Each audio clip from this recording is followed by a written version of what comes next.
Mr. Spence, if you'd call your first witness. Call Bill Newman, please.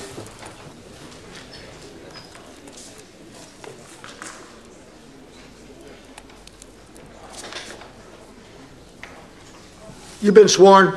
Yes, sir. If you would, please have a seat right over here, Mr. Newman.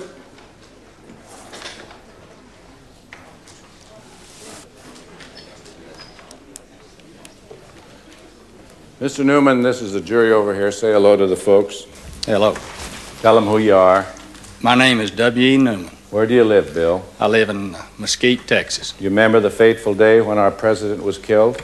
Yes, sir, I certainly do. Were you there? Yes, sir. Where were you? I was standing on the curb in front of the grassy knoll. My wife and myself were the last group of people along the curb. Do you see the grassy knoll here where you were? Yes, sir. Could you just take this blue pen and mark where you were with your wife and children? I believe we were in this area right here. Thank you. Could we have the Zapruder film, the enhanced version, at the regular speed?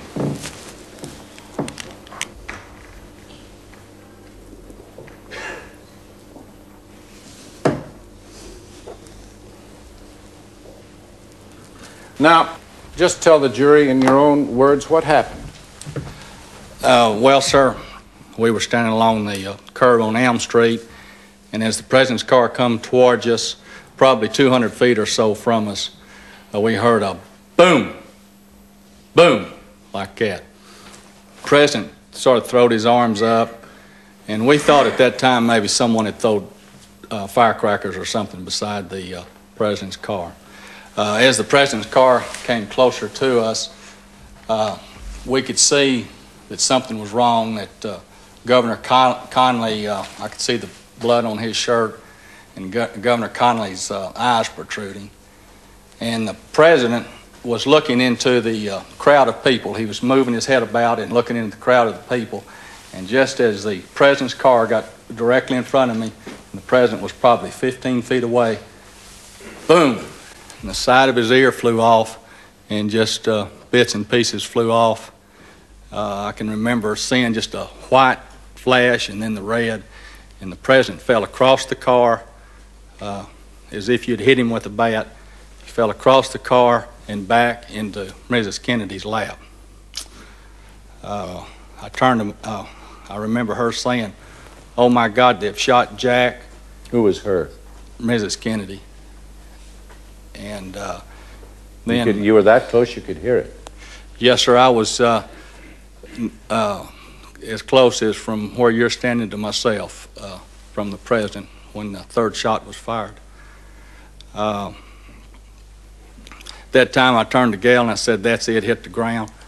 And we hit the ground because we thought we were in direct line of fire at that time. Where did you think the shots were coming from?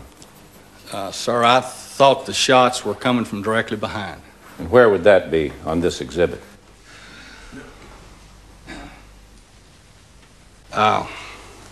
Would be somewhere back in this general area. All right. Now, after you hit the ground, you covered your children? Yes. Do we have a photograph that reveals that? Exhibit 201, please. Do you recognize Exhibit 201? Yes, sir. I recognize the picture. And are you there? Yes, sir. Let's have the next exhibit, which I believe is 202.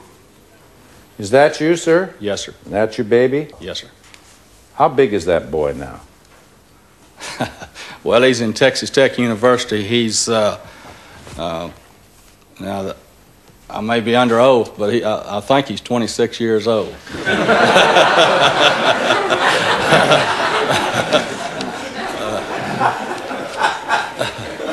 You may examine. Let the record reflect you don't have to be 26 to go to Tech, though. Okay. Mr. Newman, you believe the shot to the president's head was the last shot, is that correct, sir? Yes, sir, I do. Now, I take it, Mr. Newman, that there was a lot of panic and confusion after the shooting, is that correct? Yes, sir. People were running around, it was Yes, almost mass hysteria, is that correct? Yes, sir. And even at the time of the shooting, you were in fear for your own life and your family's life, is that correct? after the third shot was fired, yes, Okay. sir. Had you ever before been in the presence of the President of the United States? No, sir. Okay. Was this an exciting moment for you? Yes, sir, it was. Do you think, Mr. Newman, that in view of the fact that the President of the United States, perhaps the most powerful man in the free world, was driving right by you, and in view of the fact that he was horribly murdered right in front of your eyes, and with all the panic and the confusion and the fact that you yourself, at least during one of the shots, was in fear for your own life and your family's life, is it possible that you could accurately perceive under all of those circumstances what you thought you saw, heard? Well, sir, I saw what I saw. Now, I don't know how to answer your question. I'm sure there's room for doubt in anybody's mind. All right. Mr. Newman, you have learned since the assassination that other things that you thought you saw and heard turned out to be not true, even though you thought you saw them with your very own eyes. Isn't that correct? Give me an example, sir. All right, I'll give you an example.